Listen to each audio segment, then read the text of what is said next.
Agroinformación, las noticias de interés para los productores de alimentos saludables de Almería en Agroradio, con el patrocinio de Semillas Surseed. Semillas Surseeds, empresa obtentora de variedades de pimiento netamente almeriense, siempre al lado del productor de pimiento para atender sus necesidades en los desarrollos genéticos de los cultivos de pimientos. Semillas Surseeds, investigación y desarrollo para el agricultor almeriense.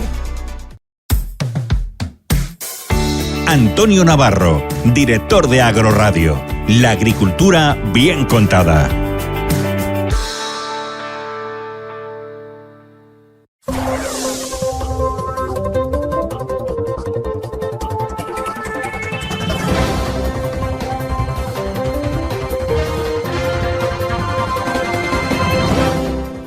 Buenos días y bienvenidos a la sintonía de Agroradio, si se acaban de incorporar.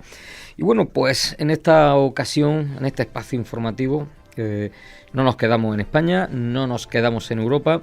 Y como ustedes bien saben, un colaborador de esta casa, Hugo Castellano, está en México, periodista agropecuario. Vamos a darle los buenos días. Buenos días, Hugo.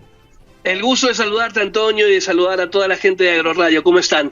Bueno, pues nosotros, por suerte, estamos bien, pero tenemos que preguntaros a vosotros, a los ciudadanos, a los mexicanos, ¿cómo estáis después del susto de ayer de madrugada con el tema del terremoto?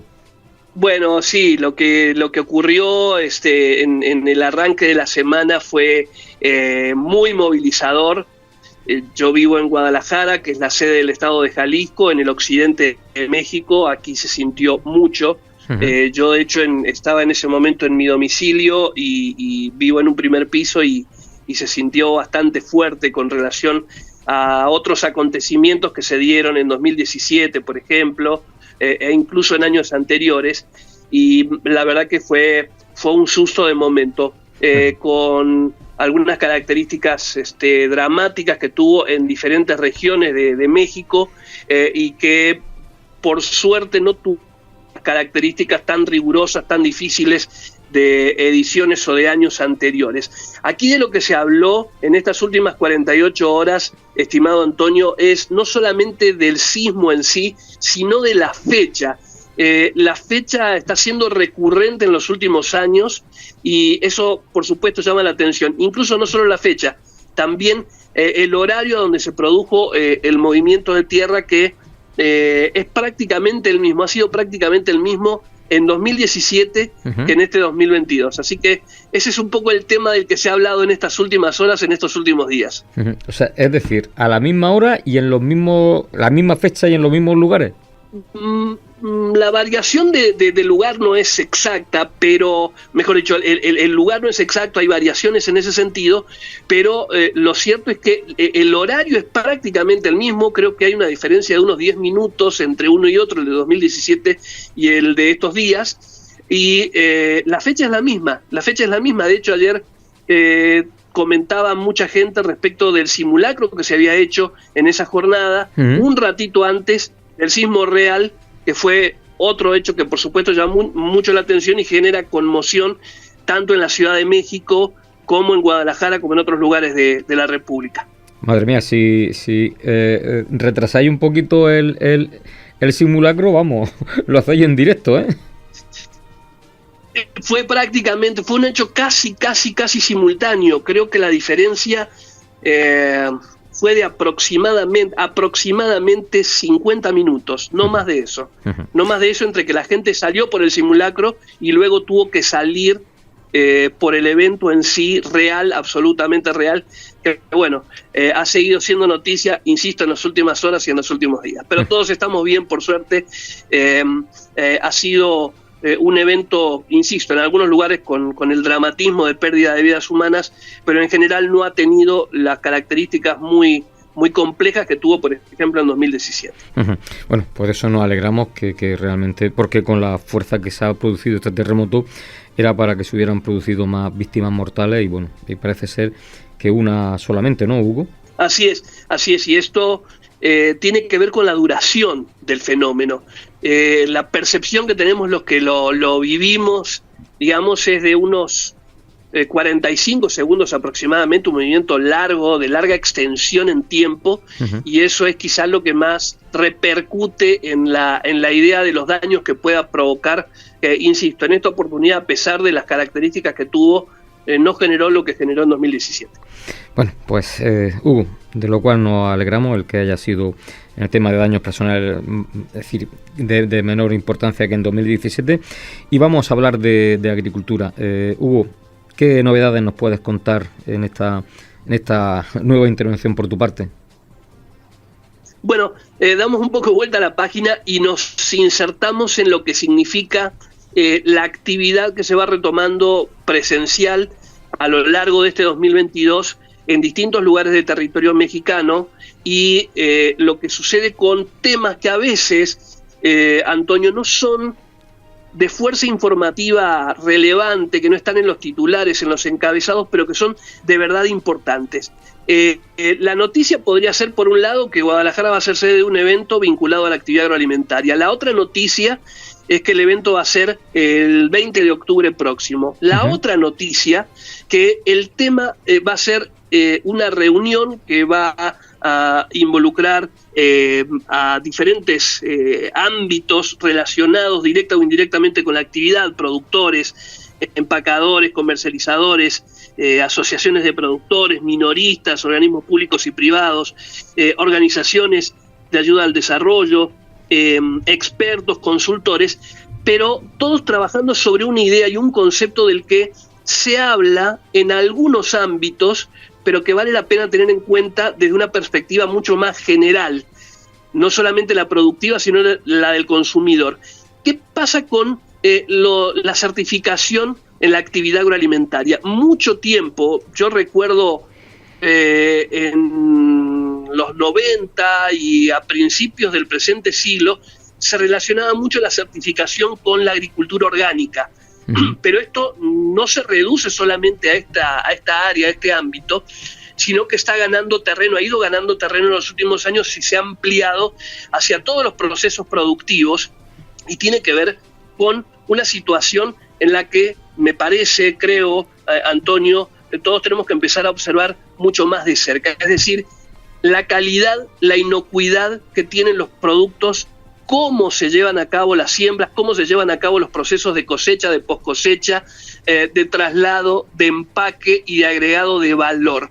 Para eso hay que tener un estándar, una medida, un marco definido y también armonizado. Ese es un tema que creo que va a ser tratado el 20 aquí en Guadalajara, y que permita al consumidor y al que produce tener una garantía, al que produce de saber que está haciendo las cosas bien y que las está produciendo para generar calidad e inocuidad, y al consumidor para entender que lo que está consumiendo, justamente lo que está comprando, lo que está adquiriendo, tiene esa calidad bajo un sistema de certificación.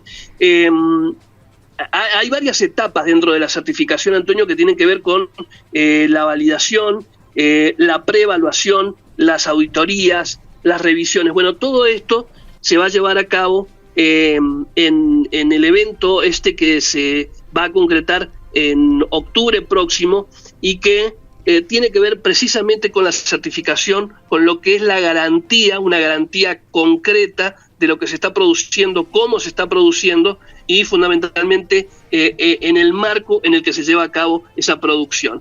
Es un congreso que se va a realizar en coordinación con una firma que se llama Global Gap, otra que se llama Holland House México, la Cámara de Comercio Bilateral entre Países Bajos y México, y el objetivo justamente es hacer prosperar a la actividad agroalimentaria. Esto tiene mucho que ver con Latinoamérica, tiene mucho que ver con Europa, tiene mucho que ver con el consumidor a nivel global hoy por hoy, y tiene que ver con un aspecto clave, que es el de mejorar los procesos productivos y fundamentalmente pensar en otro tema del que me parece que vamos a tener que hablar mucho más a fondo en los próximos capítulos, y que es el de las buenas prácticas agrícolas.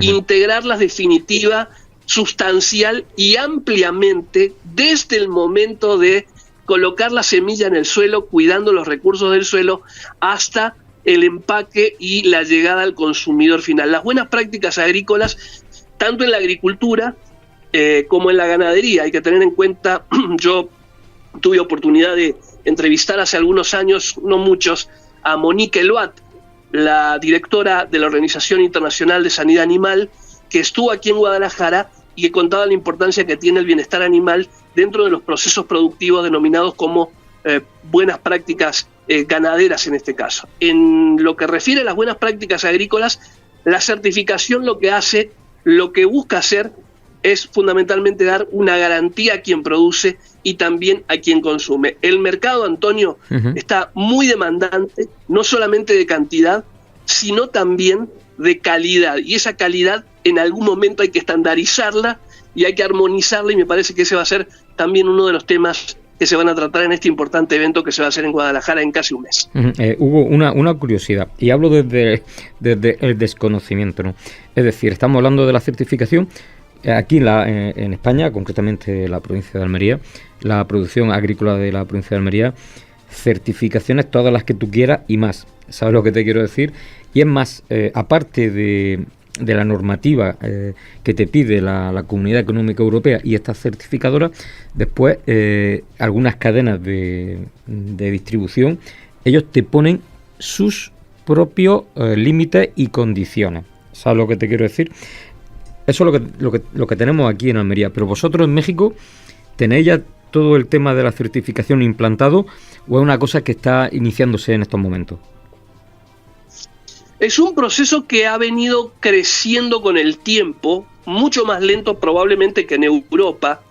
Recordamos que en Europa a fines de los 90 empezó a ganar mucha fuerza el tema certificación en general, trazabilidad en general. Recordamos también que el sector pecuario fue el que un poco impulsó esto tan particular a partir del episodio de 2001, 2002 en el ámbito ganadero. Aquí el proceso va más lentamente, pero insisto, la noticia, como decía al principio, es el evento, la posibilidad de que sea presencial, la reunión de importantes expertos a nivel internacional que van a dar las distintas conferencias. Pero la otra parte de la noticia está en conocer exactamente qué es la certificación en materia agroalimentaria y fundamentalmente encontrar procesos de armonización dentro de un país, entre países y entre regiones. Ese me parece que es el camino, la línea que se va a seguir de aquí en adelante para poder estimular un comercio internacional agrícola, agroalimentario, que tuvo un severo golpe a partir de lo que pasó con la pandemia entre 2020 y este 2022.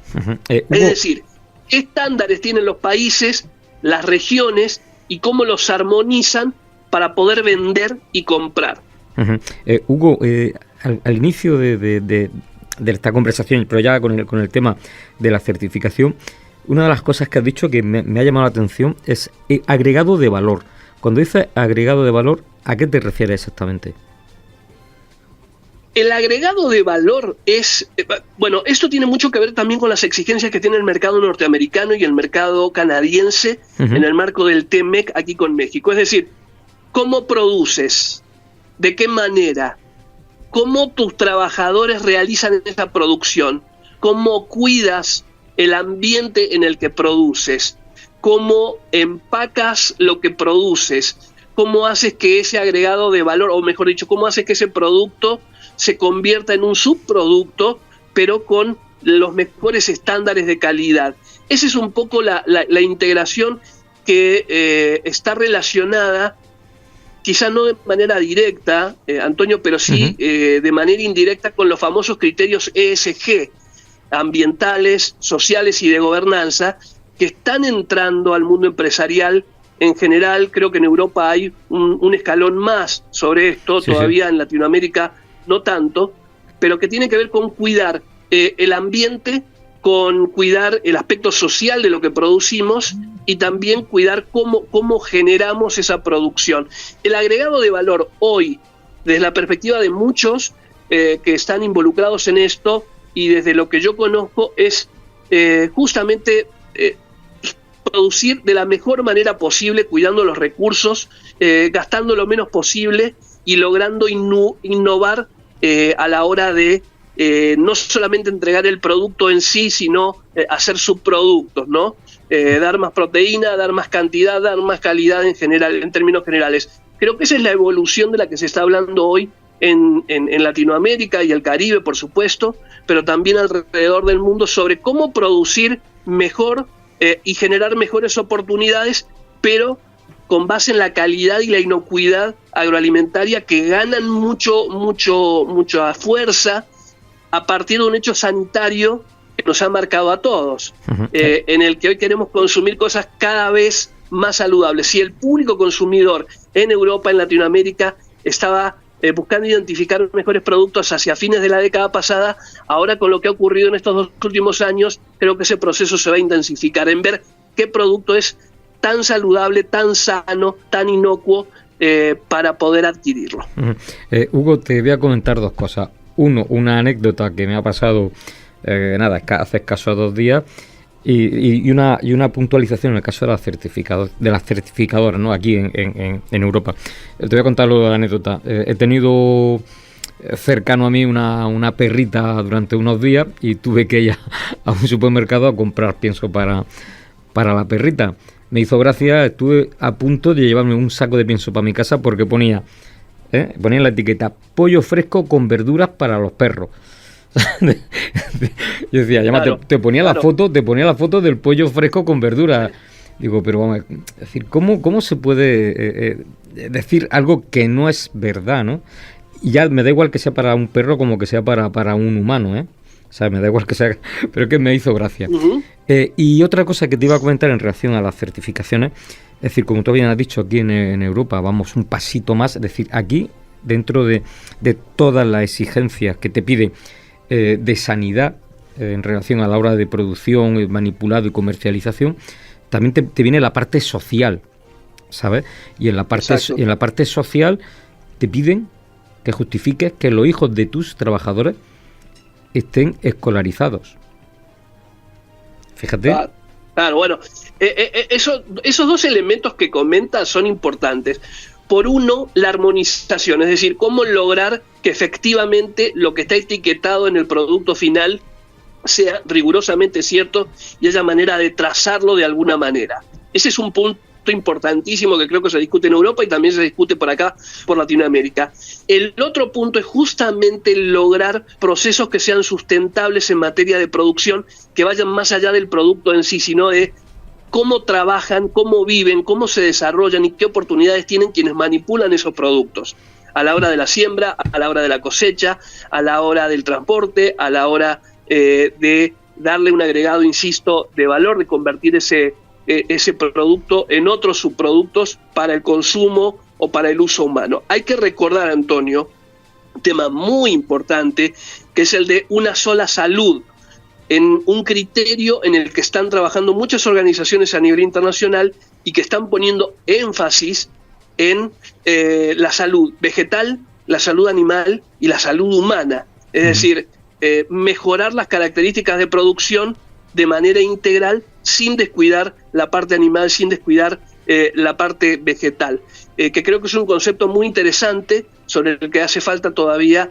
evolucionar bastante. Y en esto la certificación es un poco la garantía que se busca, que ya hay, pero que se busca ampliar, optimizar, modernizar, integrar para justamente poder darle esa certidumbre a quien está consumiendo. Un poco de esto va a hablar seguramente el Global Gap que se va a hacer en octubre, el 20 de octubre, aquí en Guadalajara, insisto, reunión de expertos internacionales y a gente que está involucrada directamente a la actividad productiva y a la actividad de comercialización en materia agroalimentaria. Hugo, fíjate, me está gustando esta conversación porque muchas veces aquí se habla de las exigencias que tienen las certificadoras con nuestra producción, pero bueno, claro. Pero fíjate que no solamente somos nosotros, también en México está esta certificación, que a lo mejor puede ser un poquito más drástica o más laxa, pero es una certificación que hay que cumplir, porque si no, no se puede comercializar. Bueno, yo de lo que he leído, en Europa también se está planteando un tema que aquí está llegando también es, me estás exigiendo un montón de cuestiones, pero algunas por razones técnicas, otras por razones económicas y otras por razones incluso culturales no las puedo llevar a cabo.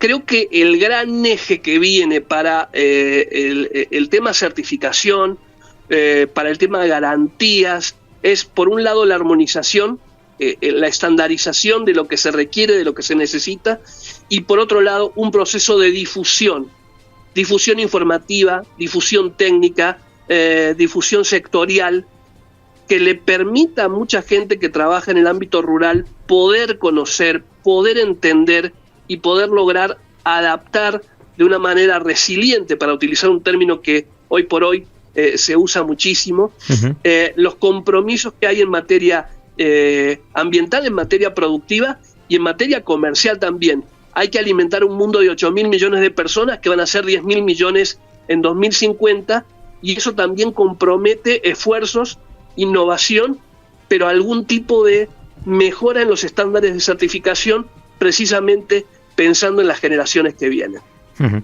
Pues Hugo, que muchas gracias porque este tema es muy interesante.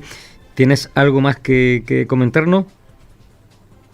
En la próxima te prometo hablar de lo que pasa con la calidad en general, pero también con la necesidad de proteína y de no solamente producir más, sino producir con mejor valor nutricional.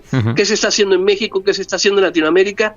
Fundamentalmente ese como un eje, y el otro, un gran tema muy importante que periodísticamente creo que tiene peso a nivel global, en Almería, en toda España, en toda Europa, en Latinoamérica, la proximidad de la COP27, el evento que va a tratar de plantear lo que hacemos frente al cambio climático, los efectos del cambio climático. Te cuento un dato: va a haber una jornada específica integral dedicada a el aporte que puede hacer la actividad agroalimentaria en ese sentido, y cuáles son los retos también que tiene el sector agroalimentario frente al cambio climático. Seguramente vamos a comentar y ampliar algunos datos respecto de eso, si te parece. Pues Hugo, para esa intervención también te voy a facilitar datos que en este momento no los tengo. Es decir, lo que está aportando, sabes que bueno que la comarca de Poniente, ese mar de plástico se ve desde el espacio, ¿no? Bueno, pues... Sí, he visto fotos, sí. Pues este espacio que está plastificado, se puede decir, aunque suena feo, pero es decir, debajo de esa cubierta de plástico hay una selva. ¿Sabes lo que quiero decir? Una selva de producir alimentos saludables. Pues fíjate, casualidad de la vida, eso está produciendo que las temperaturas medias aquí en esta comarca estén bajando, O sea, se esté convirtiendo, es decir, los inviernos sean más cálidos y los veranos sean más frescos. Fíjate que puedes... hay gente, sobre todo los grupos ecologistas centroeuropeos, que de ecología saben que se compran una chaqueta de lana y se compran una bicicleta. Más allá no saben qué significa la ecología. Sabes que critican mucho esto. Fíjate, estamos hablando datos de la NASA, que no son datos que barajamos nosotros, ni nada de eso. O sea, que hay una investigación científica y creo que la NASA no está bajo sospecha. Es decir, para esa... No, Antonio, ¿sí? En ese sentido, si me permites, hay investigaciones, por eso yo mencionaba el tema de cuáles son las contribuciones que puede hacer la actividad agroalimentaria, no estigmatizarla, sino ver cuáles son las reales contribuciones que tienen sustento y valor científico, valor documental, bibliografía, y que deben ser conocidas y reconocidas. Es decir, el cambio climático es una realidad, pero también las contribuciones o las posibilidades que tiene la actividad alimentaria en general a veces no son tan difundidas sino tan conocidas, y merecen ser conocidas, observadas, analizadas y documentadas, para que los distintos grupos que componemos estas sociedades contemporáneas sepamos cabalmente qué hace cada uno de los actores dentro de la cadena agroalimentaria, y a veces con posibilidades muy benéficas para todos, para quienes producen y para quienes consumen. Pues compañero, ya tenemos tema para la próxima intervención. Vamos a trabajar en documentación. Y nada, pues en cuanto usted me diga, volvemos a tener su colaboración, estimado amigo. Seguramente en unas semanas estamos en contacto, porque recordamos que la COP va a ser la COP27 va a ser en el mes de noviembre, y nos vamos a adelantar informativamente para comprometer también informativamente a que quienes están más de cerca o más de lejos en la actividad alimentaria conozcan bien de qué se va a hablar, cuáles son los temas importantes y qué hay que saber concretamente en esos temas. Pues nada, Hugo, lo dicho, que muchas gracias y estamos en contacto. Recordar a nuestra audiencia... Estamos en contacto, Antonio, gracias. A ti. Recordar que Hugo Fabio Castellano, periodista agropecuario de México, colaborador de esta casa, y bueno, pues cada 20 días más o menos iremos conversando con él, pues para intercambiar datos, intercambiar opiniones. Es decir, que como se dice, este mundo es un pañuelo y nunca mejor dicho. Hugo, muchas gracias, hombre. Un gran abrazo, gracias. Bueno, y a nuestra audiencia, plazarles a que sigan en nuestra compañía con más información agrícola y también, como no, con buena música. Hasta ahora. Has escuchado Agroinformación, con el patrocinio de Semillas Surseed.